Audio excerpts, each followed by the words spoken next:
Assalamualaikum warahmatullahi wabarakatuh. Pada kesempatan kali ini, saya ingin menjelaskan tentang ekosistem. Ekosistem sendiri mempunyai arti yaitu hubungan saling mempengaruhi timbal balik antara makhluk hidup dengan lingkungannya. Nah, di sini kita dapat melihat dari gambar, ekosistem itu saling berkaitan dengan organisme lainnya, dan juga difaktori dengan cahaya matahari, udara, serta air, serta tumbuh-tumbuhan lainnya, dan di sini juga ada mikroorganisme juga. Jadi ekosistem itu hubungan yang saling berkaitan, hubungan yang saling membutuhkan satu sama lain.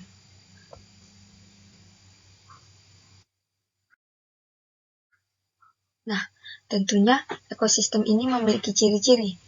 Nah, ciri-ciri umumnya yaitu adanya aliran energi, siklus materi, adanya keseimbangan ekologis, dan adanya interaksi antar organisme. Pastinya di suatu ekosistem ada interaksi antara tumbuhan serta hewan dan lainnya. Serta yang terakhir ada skala. Jadi setiap ekosistem ini memiliki karakteristik dan dinamika yang unik, tergantung pada faktor-faktor seperti iklim, geografi, dan komposisi spesiesnya. Nah, organisme dalam ekosistem saling bergantung satu sama lain, menciptakan keseimbangan dinamis dalam ekosistem tersebut.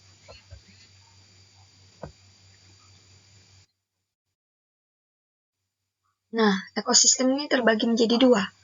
Ya, ada komponen biotik yaitu yang hidup dan komponen abiotik yang non hidup. Nah, yang pertama dulu, komponen biotik. Komponen biotik ini ada produsen, konsumen, dan decomposer. Produsen ini sebagai autotrof, di mana organisme yang mampu menghasilkan makanannya sendiri dari tubuh dia sendiri dengan menggunakan energi matahari. Biasanya ini pada jenis tumbuhan, bakteri, ada juga beberapa bakteri dan alga. Nah, yang kedua, konsumen. Ada konsumen ya.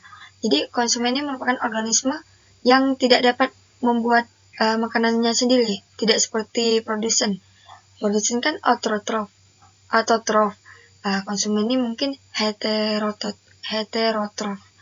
yaitu organisme yang tidak dapat membuat makanannya sendiri dan harus mendapatkan energi dengan memakan organisme lain. Biasanya ini terdapat pada hewan dan manusia, dan dikelompokkan beberapa kategori yaitu herbivora, karnivora, dan omnivora. Selanjutnya decomposer. Nah, decomposer ini pengurai yaitu organisme yang seperti bakteri dan jamur. Misalnya pada cacing, dia tuh mengurai pada tanah gitu. Selanjutnya yang kedua yaitu komponen abiotik. Nah, komponen abiotik ini yang tidak hidup. Ada iklim, ada tanah, ada air, dan ada faktor ketinggian. Nah, iklim ini seperti suhu, curah hujan, pola angin, dan kelembapan. Sedangkan tanah adanya tekstur, kandungan nutrisi, dan keasaman. Kalau air, yang adanya kualitas air yang mempengaruhi keberadaan organisme hidup di ekosistem. Nah, faktor geografis itu seperti topografi, aliran air, suhu, dan kondisi habitat. Selanjutnya faktor ketinggian. Ketinggian juga mempengaruhi dalam komponen abiotik, seperti ketinggian yang mengakibatkan perubahan suhu, adanya tekanan atmosfer. Jadi komponen abiotik ini komponen yang tidak hidup, di mana seperti air, cahaya, batu. Jadi dia komponen abiotik ini asli dari alam gitu. Nah, selanjutnya tipe ekosistem. Ekosistem tuh ada ekosistem yang di darat dan ekosistem yang di perairan. Jadi ekosistem daratan tuh merupakan ekosistem yang berada di darat, meliputi komponen kehidupan flora dan fauna, serta abiotis yang saling berinteraksi dalam suatu kesatuan sistem. ekosistem darat ini ekosistem yang lingkungan fisiknya berupa di daratan.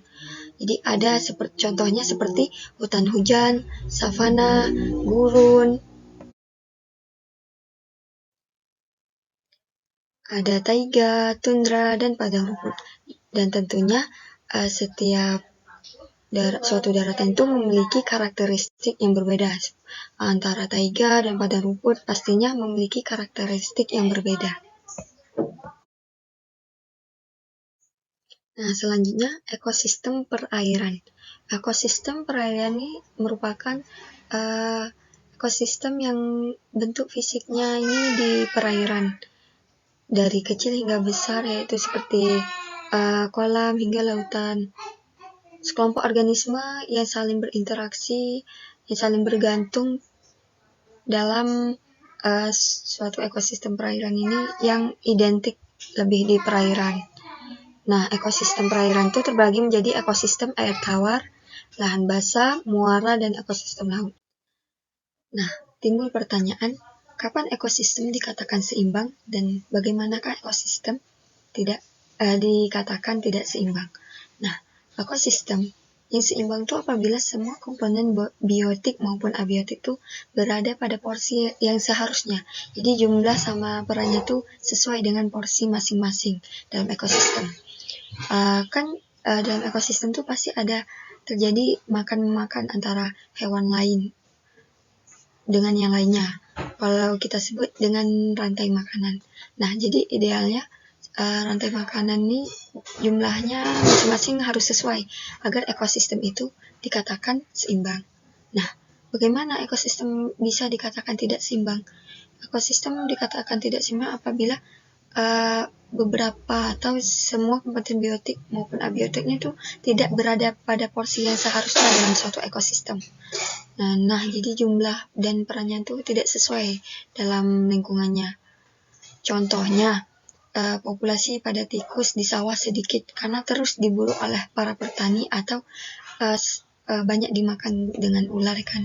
Jadi mengakibatkan karena tikus tadi tersebut menjadi sedikit, jadi mengakibatkan populasi ular ini menurun karena tidak kehabisan makanan seperti tikus. Namun ular tidak memakan tikus saja ya. Jadi ular juga makan kata atau makan hewan lainnya yang ia sukai. Jadi beberapa mungkin populasi ular ini akan menurun. Jadi begitu. Mungkin hanya ini yang dapat saya sampaikan.